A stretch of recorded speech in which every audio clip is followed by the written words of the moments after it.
Ya listo, gracias. Bien, en cuanto al síndrome de ojo rojo, existen diversas entidades en las cuales el paciente acude a la consulta con este síntoma, ¿no? Con este signo. El ojo rojo viene a ser el enrojecimiento de la superficie ocular a causa de la inflamación y la dilatación de los vasos sanguíneos, sobre todo en la parte anterior del ojo rojo. En cuanto al síndrome de escleritis posterior, por ejemplo, el paciente acude con dolor ocular y la parte anterior del globo ocular no se observa tan hiperémica, es decir, tan roja.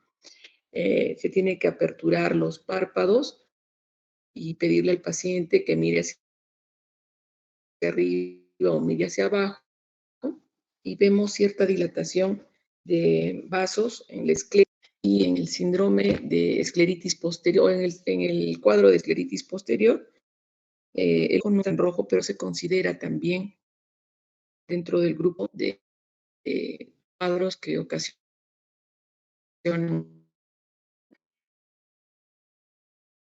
ojo rojo, ¿no?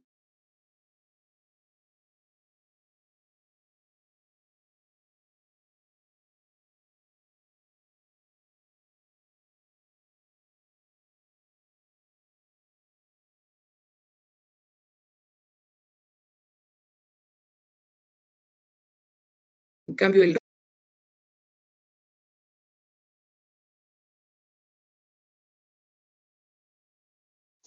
Doctorita, doctorita,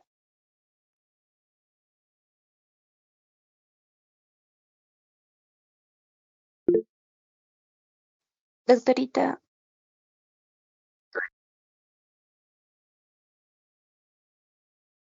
crecimiento del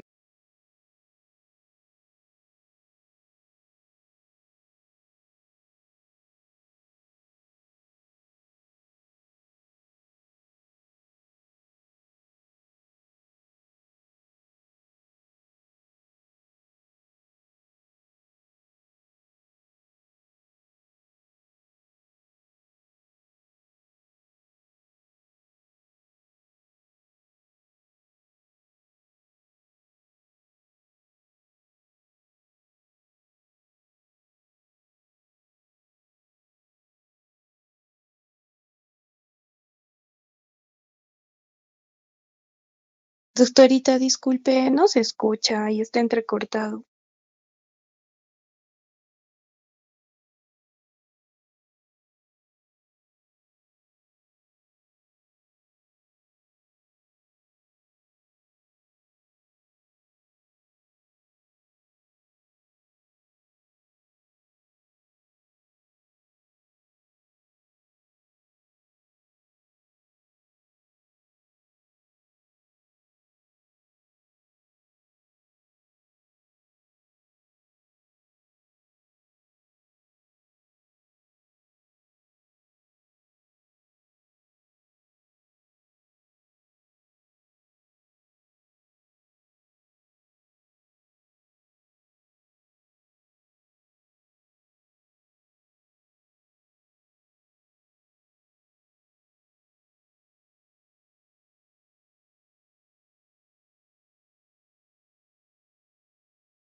Ya, sí, se fue la señal. Este, me dice Lenny, que tampoco se escuchaba muy bien, ¿verdad? Voy a empezar nuevamente entonces, ¿no? Sí, doctorita, gracias.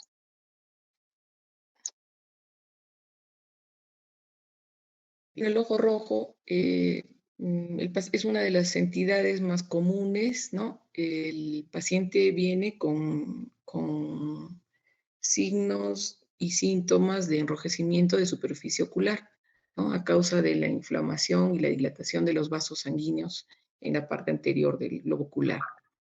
Doctorita, disculpe que me interrumpa, no se está presentando las diapositivas. Ya.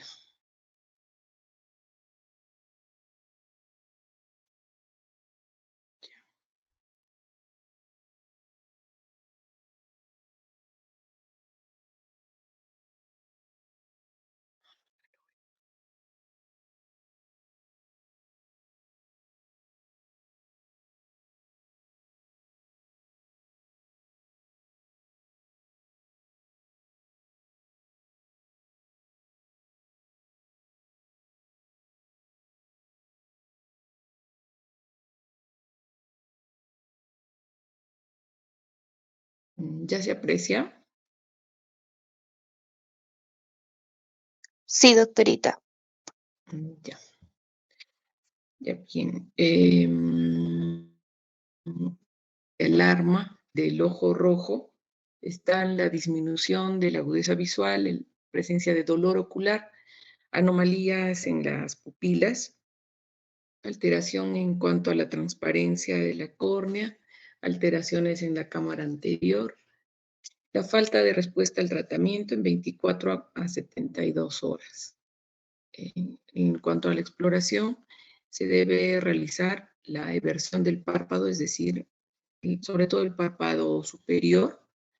Hay que observar si es que el globo ocular tiene buena movilidad. Hay que hacer también la evaluación del reflejo ocular. Y si es que no tenemos el tonómetro, se puede hacer la digitopresión con 2 dedos, eh, con un poco de presión sobre la superficie del globo ocular con un dedo primero y luego el otro, tratando de tener más o menos una tensión similar a la de la punta de la nariz. Se tiene que realizar un examen confrontacional del campo visual, y de igual manera, primero, por ejemplo, el campo visual del ojo, por ejemplo, un objeto hacia arriba, hacia abajo, pidiéndole al paciente que mire de frente y que nos indique en qué momento pierde la visión del objeto, ¿no? Haciendo una comparación entre ambos ojos. Se observa también con la lámpara de hendidura o con un oftalmoscopio directo el segmento anterior, lo que es la conjuntiva, la córnea, la esclera. El ojo rojo puede deberse a lo anterior. Vamos a ver una inyección ciliar, es decir, un aumento de vasculatura peri, peri eh, hiperemia, como una especie de corona radiada alrededor de la córnea. También existe una vasodilatación a nivel de la esclera, zonas, por ejemplo, que son llamativas en esta hiperémico,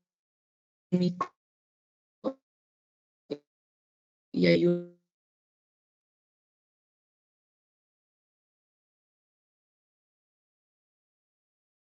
inclusive en vertiendo el párpado superior y en el fondo de saco del párpado inferior. Se pueden realizar tinciones con fluoresceína, este, presencia de solución de continuidad que no está siendo luego también tenemos presencia de secreciones, o de secreción es la que presenta el paciente, ¿no? En cuanto a la clasificación clínica, se clasifica en ojo rojo indoloro y ojo rojo doloroso. Realizar esta diferencia, pues nos va a enfocar en el diagnóstico y la etiopatogenia del ojo rojo. Por ejemplo, en este cuadro nos hace un diagnóstico diferencial. Si tenemos, por ejemplo, hiposfagma, significa hemorragia. Aquí, por ejemplo, vemos en lo que es keratitis, uveitis y glaucoma. Doctorita, disculpe, ¿no se está pasando las diapositivas? Eh,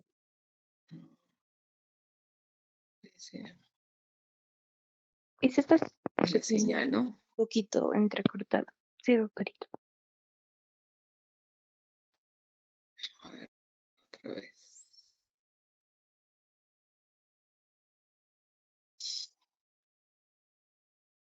¿Qué está ahí?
Ya.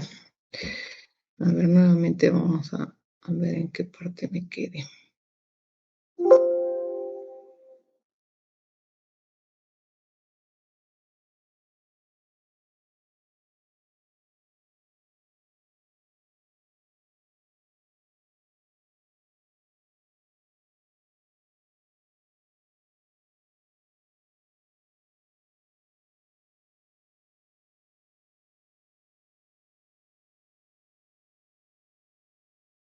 Esta parte de clasificación la lograron ver. No, doctorita. Mm, Nos quedamos en la tercera diapositiva. Ay, ya, disculpe. Ahí, entonces, bueno, los signos de alarma, ¿no? Sí los llegaron a ver.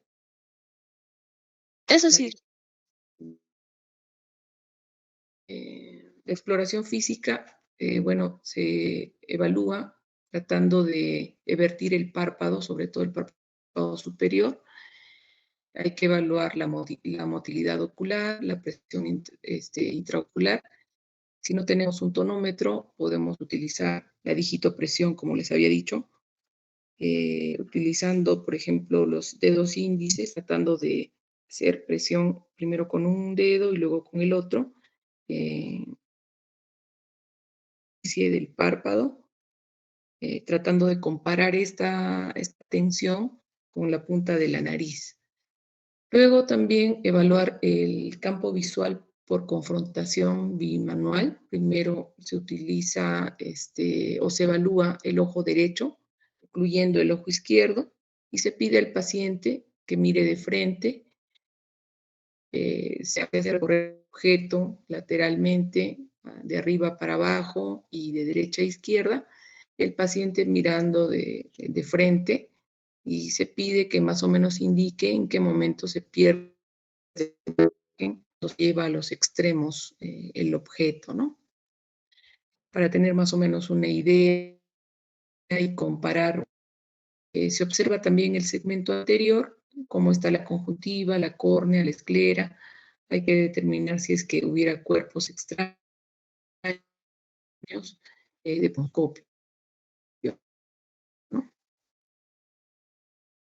En el síndrome de ojo rojo, vamos a ver que el paciente presenta una inyección radiada a nivel de la córnea, ¿no? Los vasos de la esclera, de la zona limbar, están hiperémicos, están dilatados. Esto significa que va a haber vasodilatación a nivel de la esclera, y en algunas zonas también podría, es decir, zonas blanquecinas, a pesar de que todo el globo ocular está hiperémico, se van a observar zonas blanquecinas, ¿no? ¿Se ve hasta ahí? ¿Está bien, Lenita? Doctorita, está en la parte de segmento anterior. Sí. Doctorita, disculpe si tal vez yo se lo presento las diapositivas. Estoy en segmento anterior, Elenita.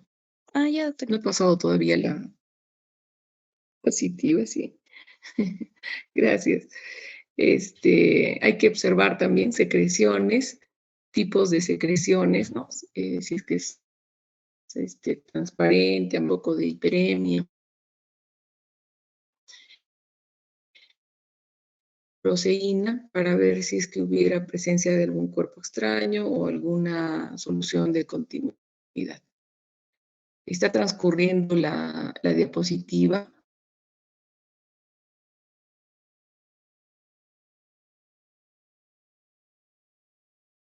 Ah, doctorita, se le escucha entrecortado.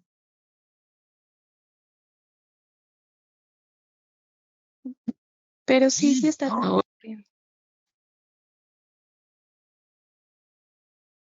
ojo rojo, ¿está bien? Sigue en segmento anterior. Mm,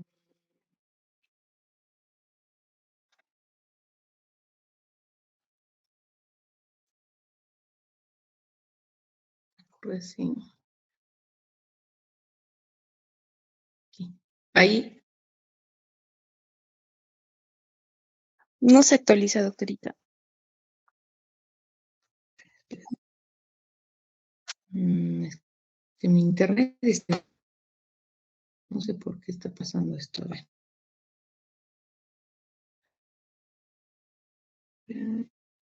No sé. Te paso a mi presentación. Ya, doctorita, y yo se lo presento. Entonces.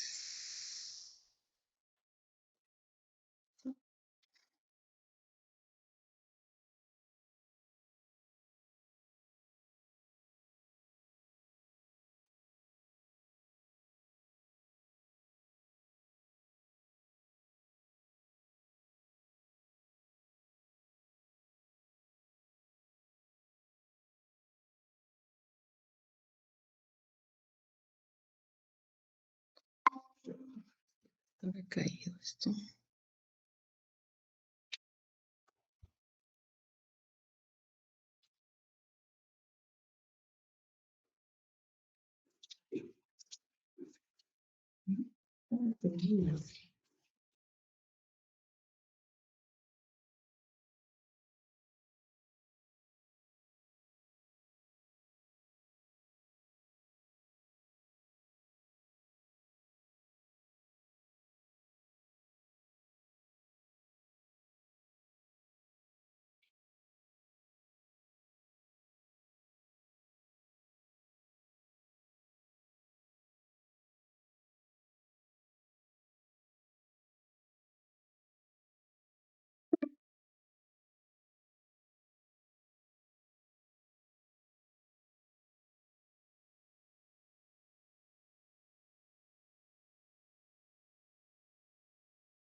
Doctorita, ya lo estoy presentando, ¿se observa?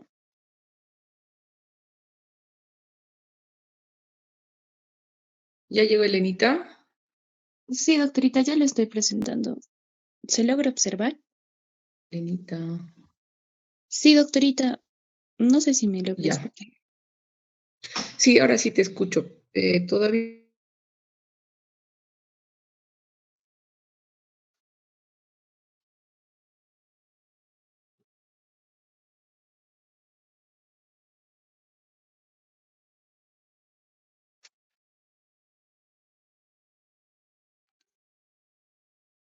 Doctorita, disculpe, no se le escuchó, justo se entrecortó. Ya. No, no estás haciendo la presentación, Elenita. Al menos yo no estoy viendo.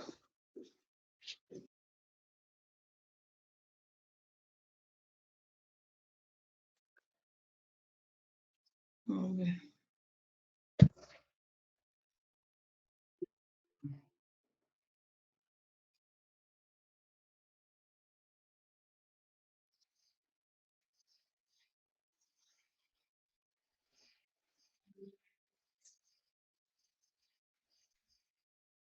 Doctorita, sí se está observando.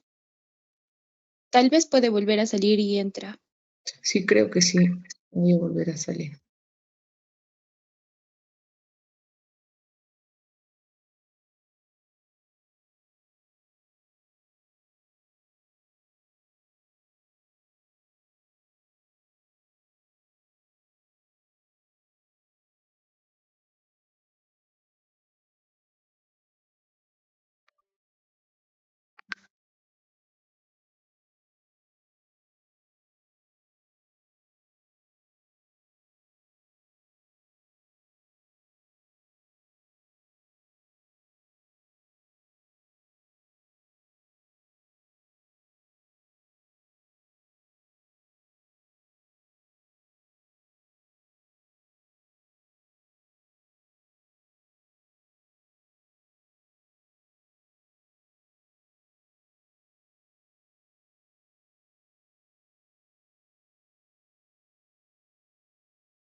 O no se me escucha. Ahora sí se le escucha, doctorita. Ya. Estás haciendo la presentación. Se ve solamente en tu, eh, Ah, sí, no sé doctorita, si sí tú, estoy haciendo la presentación. Tal vez puede fijarme, doctorita. todos están viendo la presentación, chicos. Sí, doctora, sí se ve. Yo veo, doctorita. A ver, ya mira. Dale un clic ahí.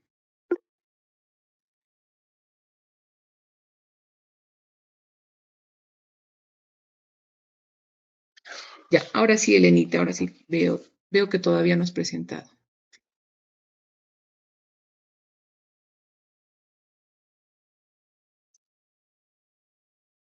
Ya, ahora sí se ve. Estamos en,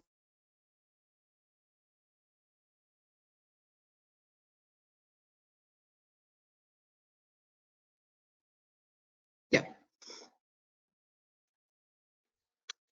ver, en cuanto puede ver la inyección ciliar, como les había dicho, alrededor de la córnea, los vasos dilatados, isquemia vascular, también se puede ver zonas blanquecinas, a pesar de que hay vasodilatación en la periferia de la zona avascular.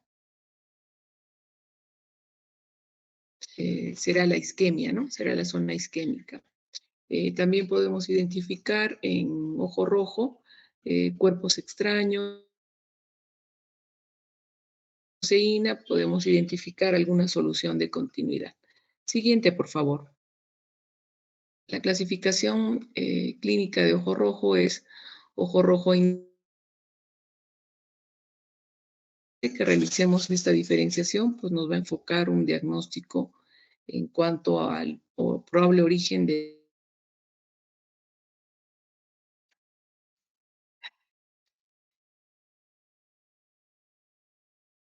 Siguiente, por favor.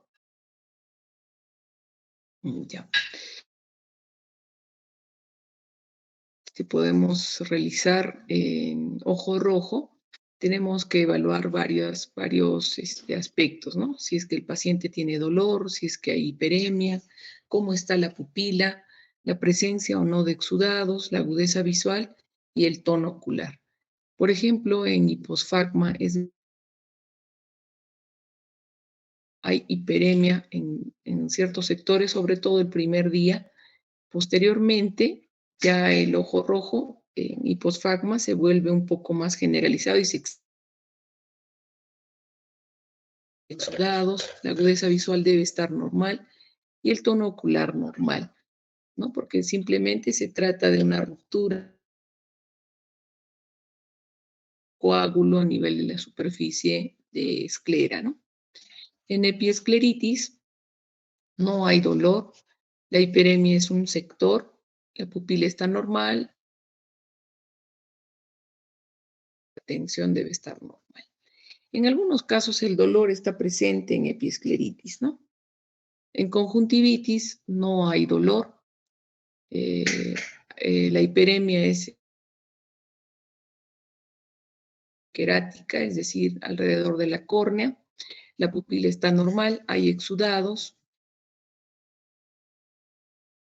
vientos verdosos, la agudeza visual debe estar normal, el tono ocular normal, pero además asociado a la conjuntivitis puede haber otros signos como dolor retroocular, ¿no? En cuanto a queratitis, sí hay dolor, es un dolor a nivel de globo ocular, que calma muchas veces con el parpadeo, con estar el ojo cerrado, calma la queratitis. Y también alrededor de la lesión, es decir, por ejemplo, alrededor, ya sea segmentaria, hay una inyección radiada a nivel de región pericorneal, ¿no? La pupila debe estar normal, a veces un poco puntiforme, la agudeza visual está baja o está alterada y el tono ocular está normal. En uveitis el dolor es hiperemia ciliar, ¿no? Se nota con bastante facilidad, sin uso de la lámpara de hendidura, que el globo rojo, ¿no? Más hiperémico. La pupila generalmente está alterada, no siempre miótica, es baja y el tono ocular es variable. Si la uveitis es reciente, una uveitis crónica, ya ha habido daño a nivel del cuerpo ciliar y la presión es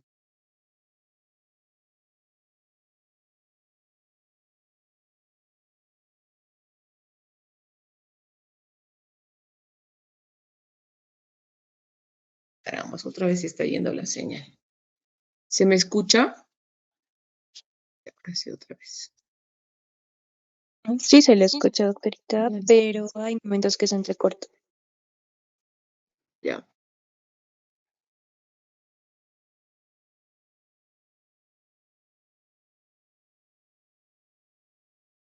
Un ratito voy a ver otra vez.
Ya.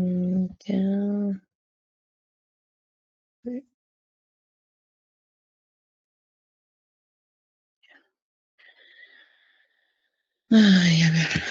Elenita, Sí, doctorita. ¿ahora está mejor? Ahora sí, doctorita. Ya.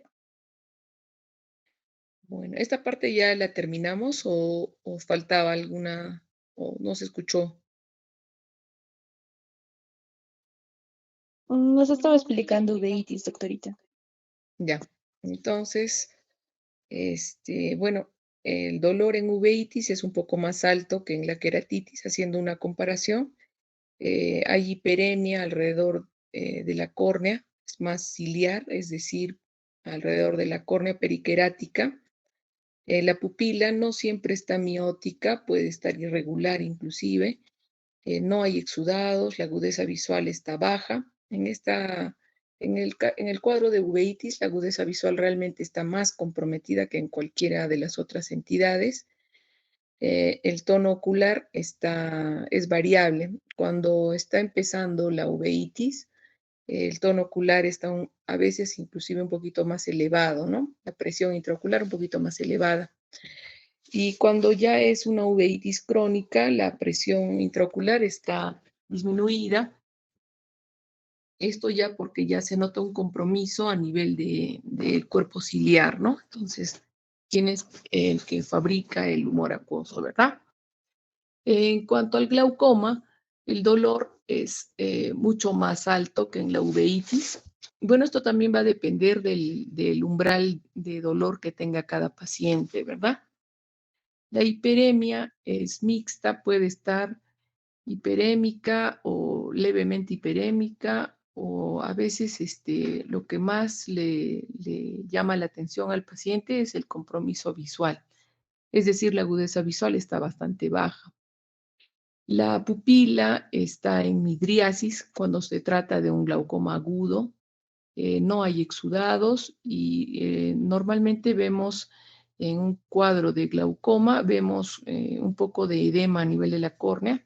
La córnea va tomando una coloración un poco plomiza y es por eso que está comprometida la agudeza visual. El tono ocular es alto, ¿no? Y bueno, la agudeza visual, como les había dicho, es baja. Siguiente, por favor, Elenita.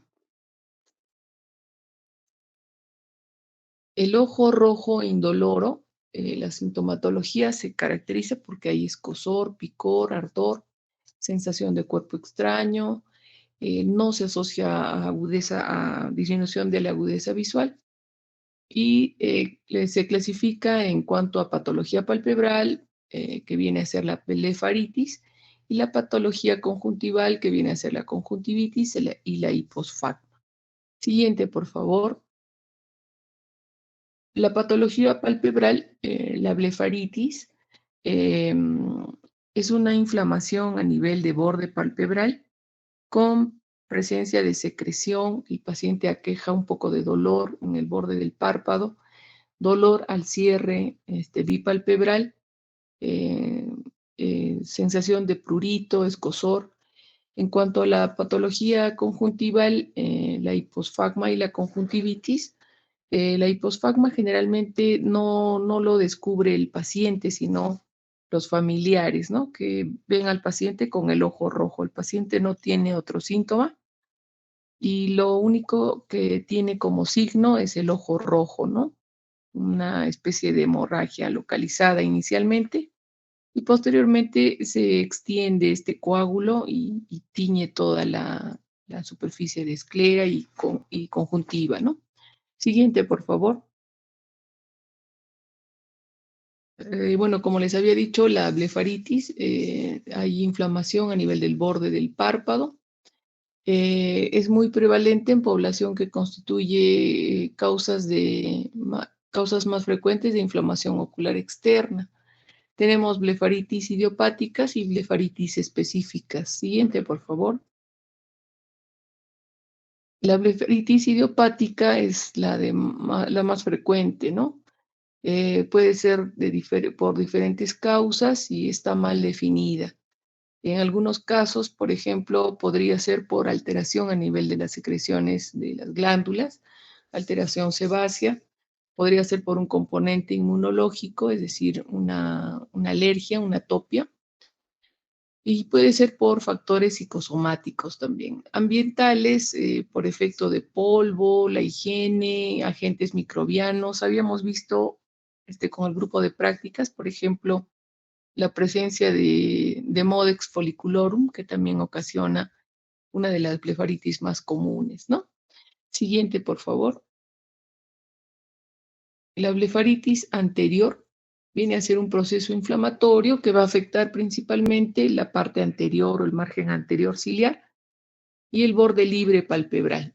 La etiología, el más frecuente, es el estafilococo y además de otras, ¿no? Por ejemplo, esta que les decía, ¿no? Del Demodex follicular. La seborreica está relacionada con la disfunción de las glándulas sebáceas y puede estar implicada el parásito Phythirosporum ovale, que es un tipo de levadura. En cuanto a la blefaritis posterior, corresponde a la inflamación de las glándulas de meibomio. Esto se puede ayudar con un examen que se llama meibografía y se afecta generalmente el margen posterior libre, ¿no? En esto puede jugar también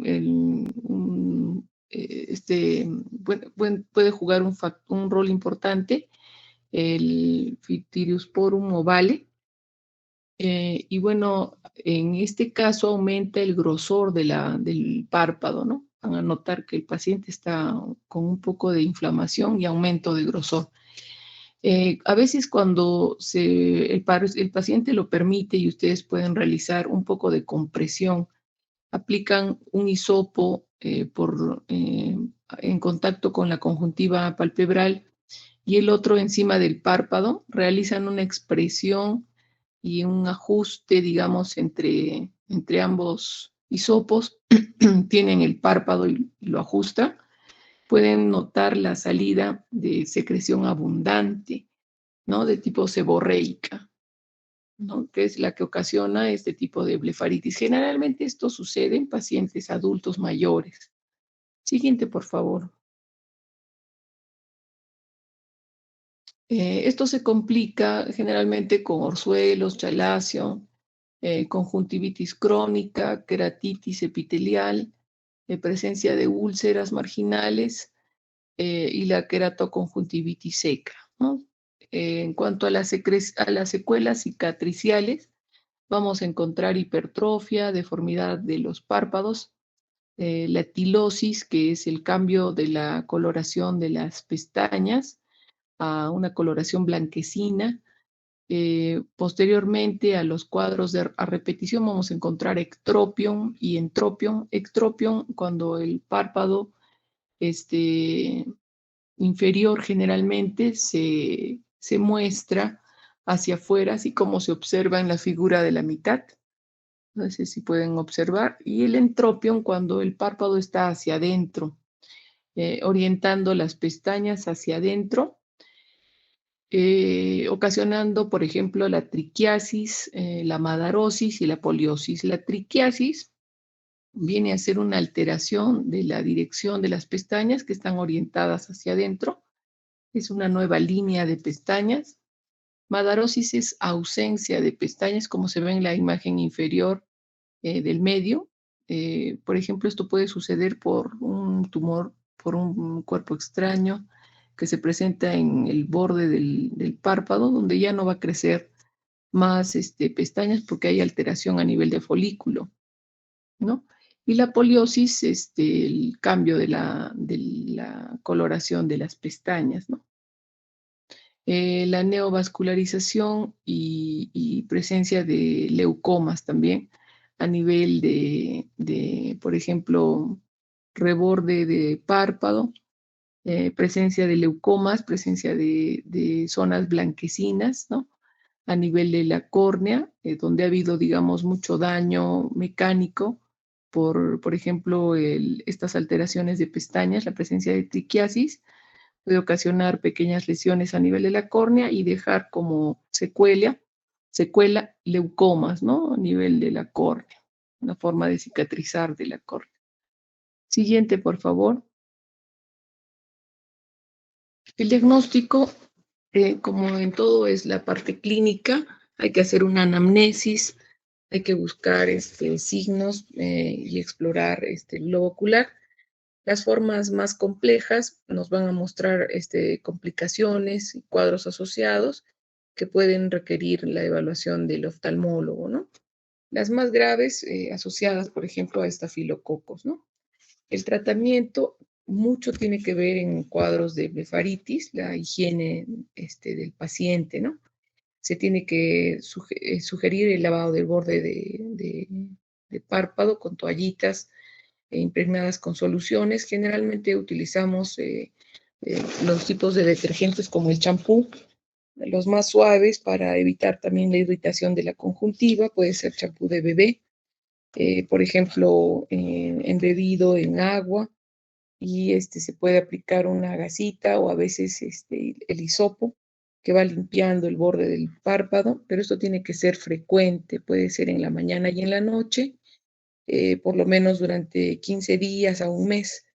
En las formas seborreicas son las más difíciles de tratar, y porque además ya es una constitución del párpado, ¿no? Y además requiere un poco de masajes en el borde palpebral.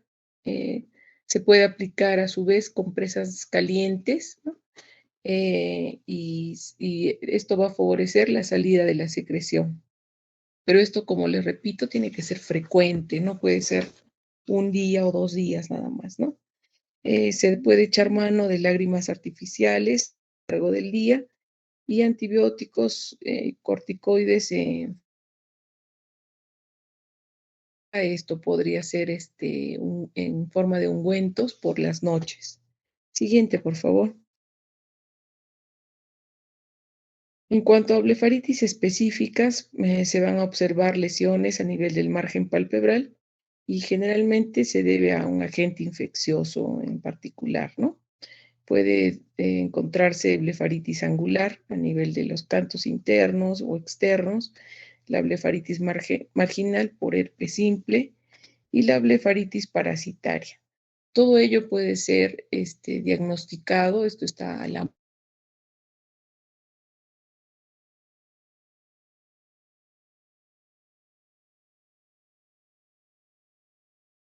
cuidado que hay que tener a nivel de la superficie corneal. Se impregna esta cinta y luego se puede observar en el microscopio de un portaobjetos. Ustedes pueden tomar la muestra médica, ¿no? Siguiente, por favor. A veces también se puede tomar con el hisopo, pero muchas veces se pierde también la muestra, ¿no? Ya que el hisopo puede estar, puedes retirar la muestra y esta puede introducirse dentro del hisopo y a veces no llega a ser una muestra significativa para poder observarla, ¿no? En cuanto a blefaritis angular, la etiología es la Moraxella lacunata. En cuanto a blefaritis marginal por herpes simple, los virus herpes simple de tipos 1 y 2. En cuanto a blefaritis parasitaria, el Periculus pubis.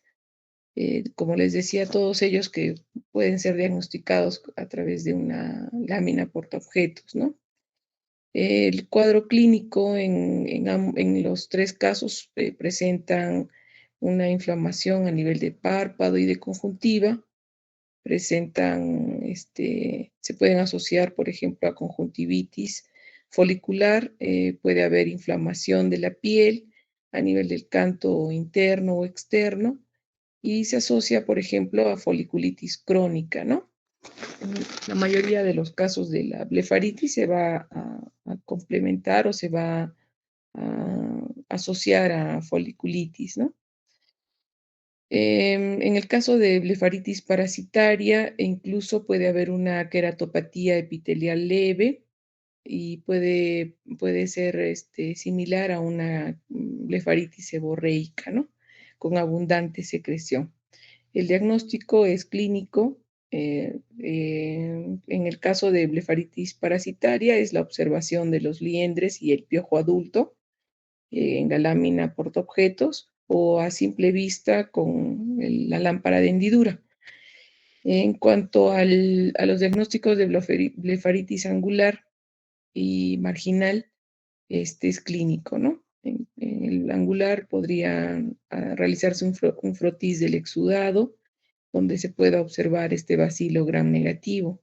El tratamiento en todas es las medidas higiénicas. En la blefaritis angular se debe aplicar además antibióticos vía tópica.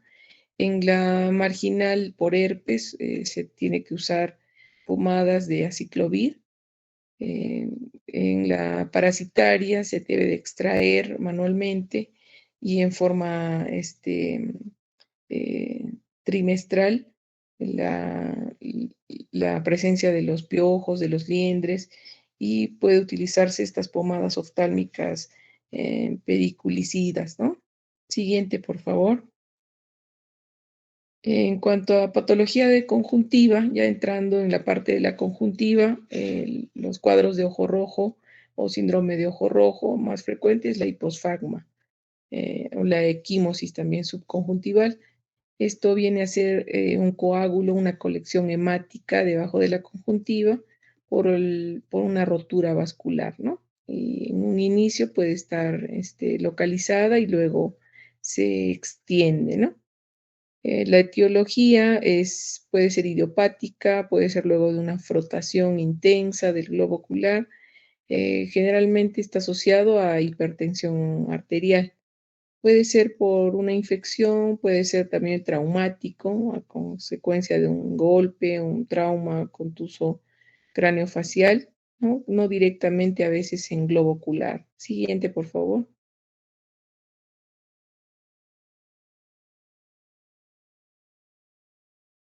Este tipo de hemorragia subconjuntival, como les había dicho, se asocia más a hipertensión arterial.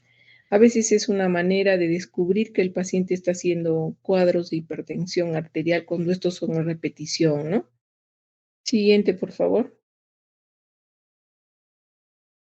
Una de las patologías más comunes, la conjuntivitis, que ocasiona ojo rojo, viene a ser un proceso inflamatorio de la conjuntiva de origen múltiple y puede estar como respuesta a una agresión directa de un agente patógeno.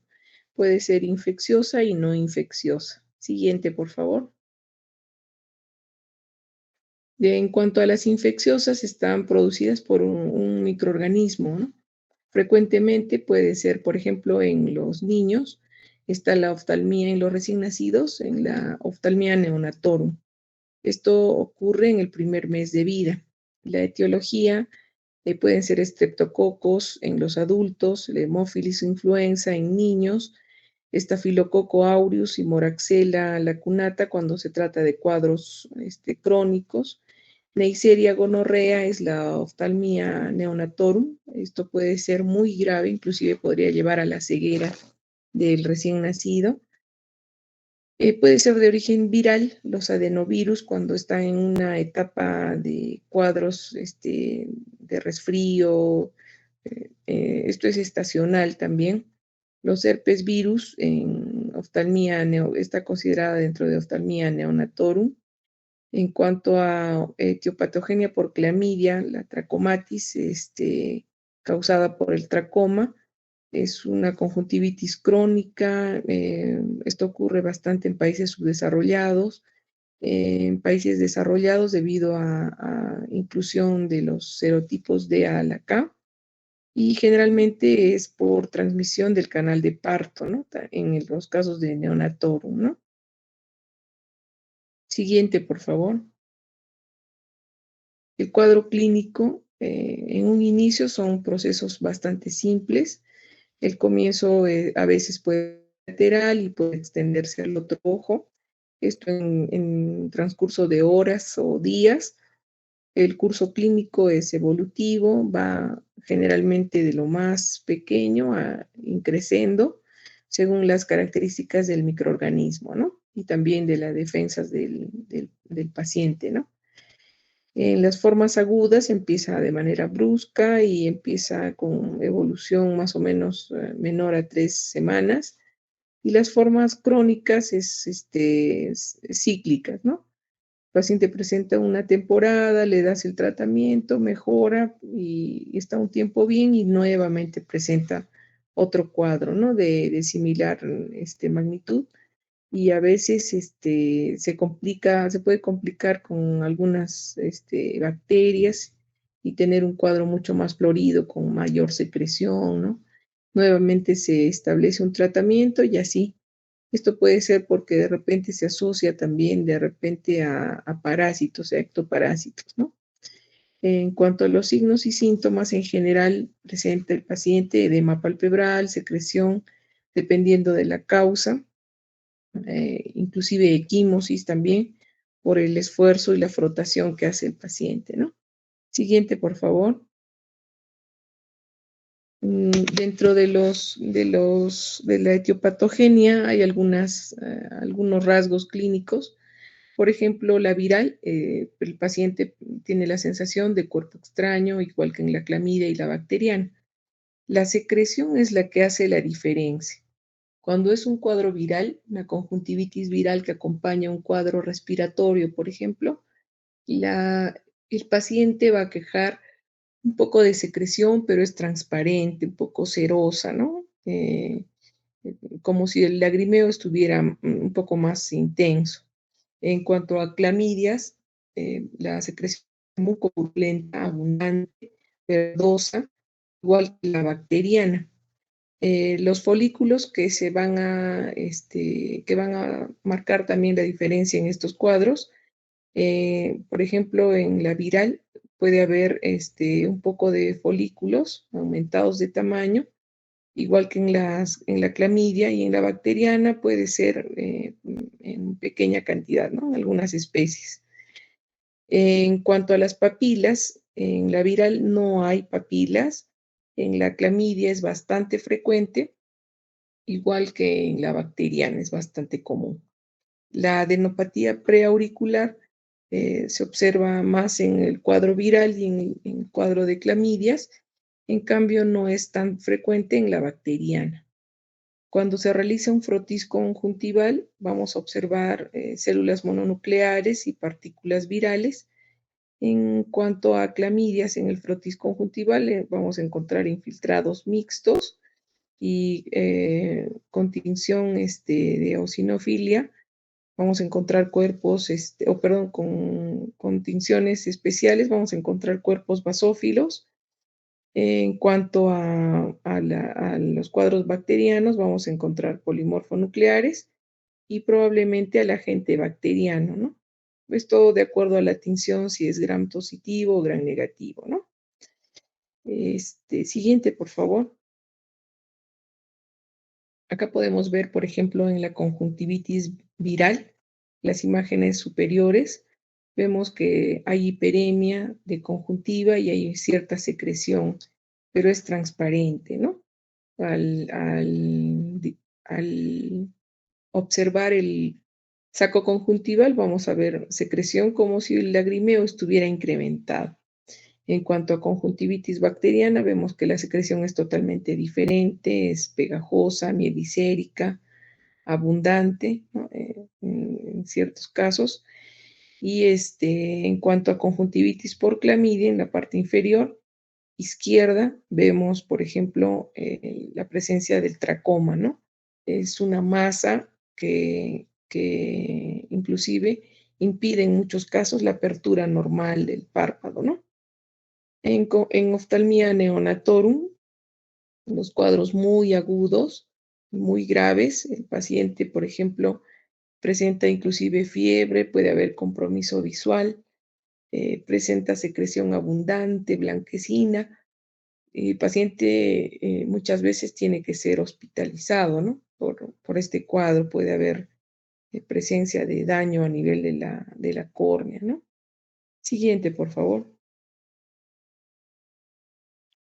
El diagnóstico es clínico de acuerdo a la anamnesis, la exploración ocular. Realizamos las pruebas de laboratorio, como les había dicho, estudios citológicos, microbiológico, haciendo un cultivo, un antibiograma, pero ya tiene que estar en tratamiento el paciente, ¿no? El tratamiento, las medidas de higiene, la primera, hay que hacer la limpieza de la superficie y las pestañas con irrigación frecuente, ya sea con solución salina, estéril, con compresas frías. Y si estamos en casa, puede ser limpieza en la mañana, en la tarde, en la noche, dependiendo de la presencia de las secreciones también, ¿no? Siguiente, por favor. Una consulta. ¿En qué momento tienen prácticas? Algunos de ustedes ya deben estar de repente por alistarse para la parte práctica.